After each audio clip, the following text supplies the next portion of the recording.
যুদ্ধে নামে 26শে মার্চ নতুন বাংলাদেশের স্বপ্ন দেখে জাতির শ্রেষ্ঠ সন্তান বীর মুক্তিযোদ্ধারা।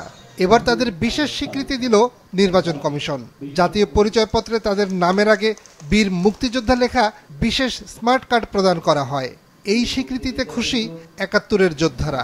আমি গর্বিত যে মুক্তিযোদ্ধাদের সম্মান বেঁচে থাকতে দেখে গেলাম।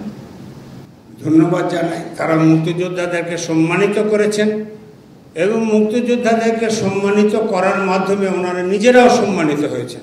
জাতির শ্রেষ্ঠ সন্তান বীর মুক্তিযোদ্ধাদের বীর মুক্তিযোদ্ধা শব্দ বন্ধ ঘোষিত জাতীয় পরিচয়পত্র প্রদান বাংলাদেশ নির্বাচন কমিশনের একটি অনন্য ও অনবদ্য উদ্যোগ। বীর মুক্তিযোদ্ধা বলে আজকে এখানে আসার মতো আমি যোগ্যতা অর্জন করেছি, এই জন্য আমি সবাইকে ধন্যবাদ জানাই। অবশ্য KM নুরুল হুদা কমিশন 2012 সালের 13 ফেব্রুয়ারি এই কার্যক্রমের উদ্বোধন করেন। তারপর কেটে যায় প্রায় 2.5 বছর। কেন এই বিরতি তা জানান নির্বাচন কমিশনাররা। মুক্তিযুদ্ধ মন্ত্রণালয়ের সাথে নির্বাচন কমিশন সচিবালয়ের বেশ কিছু মতদ্বৈততা এবং এগুলোকে সমাধান করতে দীর্ঘ সময় নিয়েছে এবং তারপর আজকে যে অনুষ্ঠানের মাধ্যমে আপনাদেরকে পরিচয়পত্র বিতরণ করা হবে।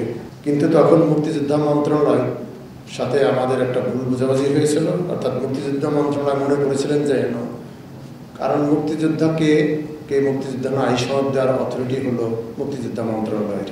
তো যাই হোক, মুক্তিযোদ্ধা মন্ত্রণালয় সচিব এখানে আছেন, তাদেরকে আমি কৃতজ্ঞতা জানাচ্ছি, ধন্যবাদ জানাচ্ছি যে তারা শেষ পর্যন্ত হলেও বিষয়টা বুঝতে পেরেছেন এবং আমাদের সাথে সম্মত হয়েছে।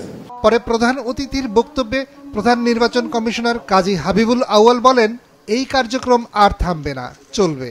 আপনারা থাকবেন না, কিন্তু আপনার সন্তানদের কাছে, আপনার নাতি নাতনিদের কাছে এটা আর্কাইভ হয়ে থাকবে। এটাকে কখনোই হারাবেন না। এটা কিন্তু বীরত্বের একটি স্মারক। আগারগাঁওয়ের নির্বাচন ভবনের মিলনায়তনে এক অনুষ্ঠানে 104 জন মুক্তিযোদ্ধার হাতে কার্ড তুলে দেওয়া হয়। তাদের কেউ ছিলেন নির্বাচন কমিশনারদের গ্রামের প্রতিবেশী, কেউ ব্যাচমেট, কেউ মুখ চেনা কিংবা বন্ধু।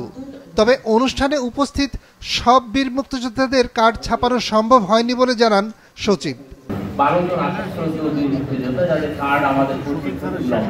মুক্তিযোদ্ধা সার্টিফিকেট থাকলেই মিলবে না এই কার্ড। এর জন্য স্থানীয় উপজেলা বা থানা নির্বাচন কর্মকর্তার কাছে আবেদন করতে হবে। সাথে দিতে হবে মুক্তিযোদ্ধার প্রমাণপত্র। নিয়াজ মোর্শেদ, মাছরাঙা সংবাদ, ঢাকা।